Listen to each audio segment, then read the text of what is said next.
Dans cette vidéo, nous allons apprendre comment présenter le champ expérimental et le contexte d'application dans un mémoire en sciences appliquées. Cette étape est indispensable car elle donne de la crédibilité à votre travail. Elle montre où, avec quels moyens et dans quelles conditions votre étude a été réalisée.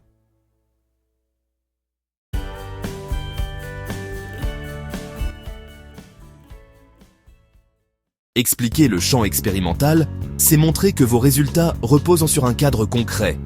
La validité scientifique dépend toujours du terrain et des moyens utilisés. Par exemple, la qualité des résultats dépend fortement du lieu et des moyens employés. Il est donc essentiel de préciser le contexte dans lequel les mesures et essais seront effectués. Ensuite, décrivez précisément le lieu où vous réalisez votre étude. Deux cas se présentent souvent. Dans une approche scientifique ou analytique, vous travaillerez en laboratoire, sur un banc d'essai ou dans un logiciel de simulation. Mentionnez les conditions expérimentales comme la température, l'humidité ou la précision des instruments.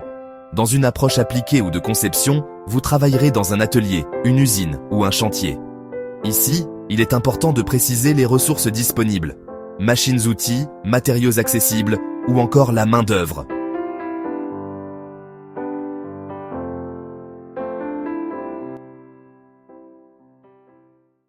Après l'environnement, présentez un inventaire clair de vos équipements.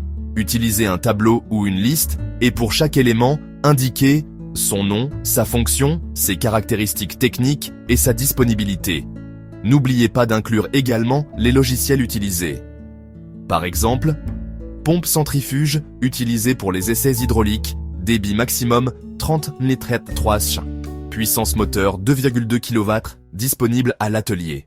Décrire le champ expérimental, ce n'est pas seulement montrer vos moyens, mais aussi reconnaître vos limites.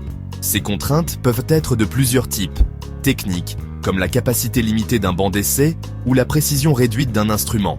Économiques, comme un budget restreint ou des pièces difficiles à trouver localement. Sécuritaires, comme les risques liés aux essais ou les normes à respecter. Environnementales, comme la poussière, la chaleur, l'humidité ou l'instabilité électrique. Cette honnêteté scientifique renforce la crédibilité de votre mémoire. Pour rendre vos explications plus visuelles, ajoutez un schéma clair de votre dispositif expérimental. Même un dessin simple suffit, du moment qu'il illustre les éléments principaux, capteurs, moteurs, zones de mesure. Un organigramme fonctionnel peut aussi être utilisé pour montrer le déroulement des opérations. Enfin, concluez cette section en expliquant pourquoi les moyens décrits sont suffisants pour atteindre vos objectifs. Par exemple, l'atelier de la faculté permet la fabrication du prototype, mais certaines pièces devront être achetées. Cela montre que vous êtes à la fois réaliste et organisé.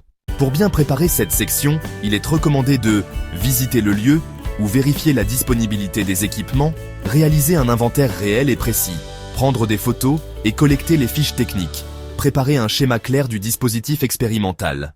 En résumé, la section champ expérimental et contexte d'application de votre mémoire permet de montrer la faisabilité et la crédibilité de votre travail.